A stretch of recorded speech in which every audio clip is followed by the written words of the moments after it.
Hi guys, so today for this video I would be talking about mapping notations, graphing transformations. This is the part 3 to the transformations video. So what is mapping notation, you may ask? Mapping notation is a strategy used to accurately graph any coordinate relation. Before we can use mapping relation, we need to know the key points of a basic quadratic relation. So the basic quadratic relation is y equals x squared. So we can use mapping notation when we need to find the points to graph a parabola. So to start off, you would make a table of values. So your x and y coordinates. So I would like to start with these 5 points because they are mostly used, and these mostly used in quadratic, and we usually use these in math class. So these would be your x values, your 5 x values, and to find the y value you would do y equals x squared, sub in the x values to figure out the y values. So y, for the first one I'm doing -2 squared y equals 4. It equals 4 because -2 times -2 is positive 4. -1 squared is 1. 0 to the power of 2 is 0. 1 to the power of 2 is 1. And 2 to the power of 2 is 4. So I have taken these coordinates and graphed them. I have drawn arrows to indicate that the graph is opening upwards, and I've also labeled my parabola to make sure that the parabola is the parent function. So the basic quadratic equation. So mapping notation is also used to state transformations.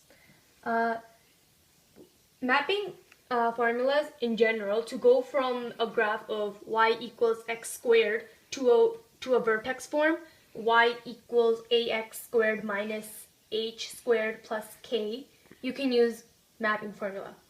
So for example, my first example can be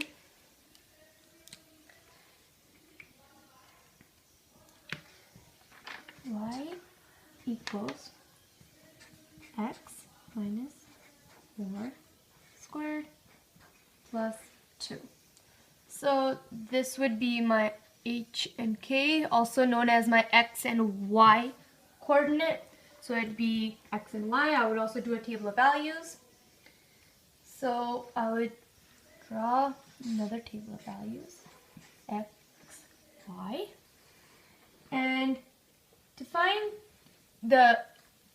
so I would use this graph. I would write -2, -4, 0, 1, 2, and take the same values for y, 4, 1, 0, 1, 4.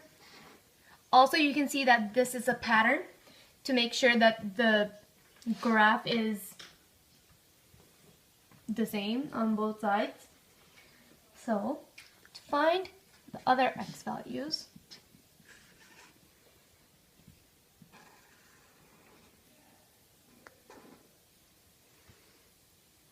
you would multiply it by 1 because there is no a value. So the x coordinates would be -2. I'm sorry. So my x formula would be x plus 4, and my y value would be y plus 2. So it would be these two because this is indicating the vertical shift, which is the y value, and this is indicating the horizontal shift, which is the x value. So as I mentioned in my other videos, h is always a flip sign. So whenever you are writing a formula, you would flip it. So because it is -4 here, it would be positive 4. So you would use this equation to find your new table of values. So the new table of values will be 2, 3, 4, 5, 6. Because we took -2 and subbed it into x and plus 4. So the first one, it would be -2 plus 4, which equals 2. -1 plus 4 equals 3. 0 plus 4 equals 4. 1 plus 4 equals 5. And 2 plus 4 equals 6. So that is how we got our x values.